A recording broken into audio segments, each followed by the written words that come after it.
So we're going to take a 10-minute break, and when we're going to come back, you are going to learn all of the survival skills you will need, including how to overshare with improv. Many of us actually under-overshare, and we're going to work on that. You're going to learn to actually over-undershare, and that's going to be way better. We're also going to learn post-apocalyptic scavenging, and basically how to like have the optimal hairstyle for like descending on convoys full of like oil or pudding or blow-up dolls in the post-apocalyptic wilderness where we'll all be shortly living. We're going to have a tutorial. It's going to be awesome. I will see you in 10. Thanks.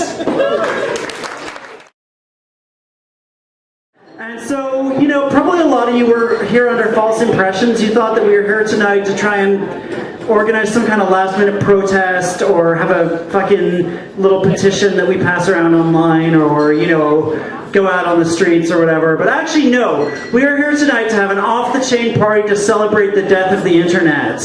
Fuck the internet.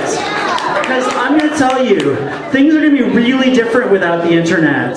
Like, you'll just be able to do whatever the fuck you want and nobody can blog about it or tweet about it or Facebook about it. You can, like, punch someone in the face, like, 17 times and they won't be able to post shit on their blog, and like they'll have the memory of like a mayfly. They won't even remember you punched them the next day, because if they don't blog about it, they're just like, what? And like you can just punch them again the next day and they'll be like, what? Did that happen before? It's awesome. And like probably most of you people are too young to remember life before the internet, but people just went around naked all the time.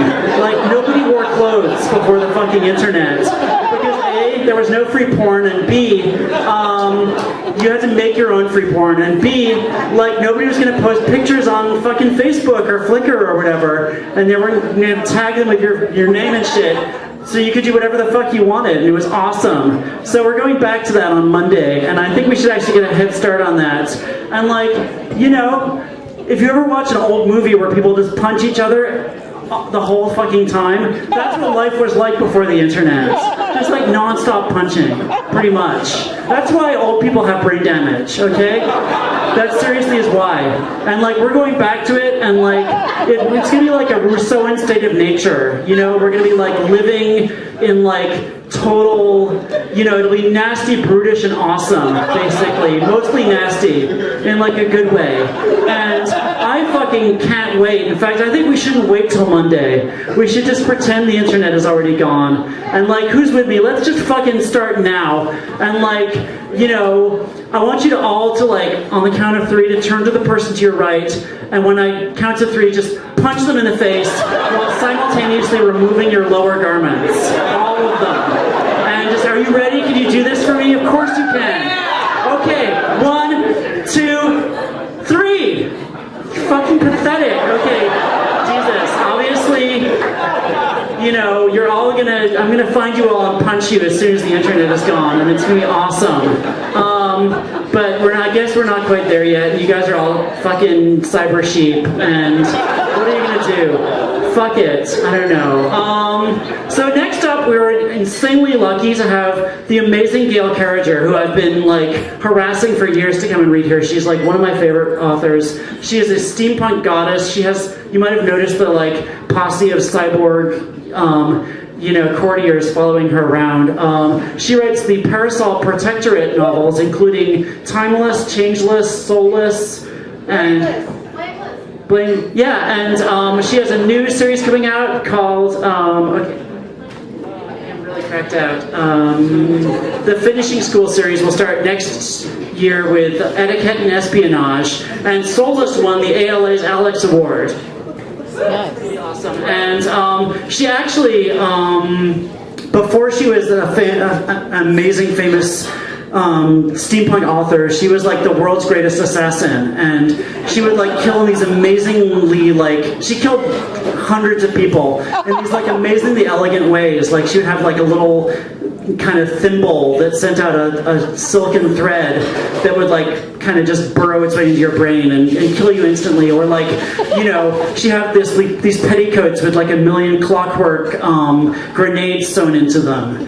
Or, you know, she had a corset that could like absorb any impact or explosion and turn it into chamber music and shit. So she was like impregnable. And like, her favorite way to kill people was with the most lethally awesome high tea. Like, he would just go and have high tea, and there'd be like, just like one perfect little cake too many, and you would just keel over from excessive salubriousness. You'd be like, this is perfectly delightful. And like, or like the one little sliver of cucumber sandwich that's just like too much. Like, you wouldn't be able to handle how awesome it was, and you would just die.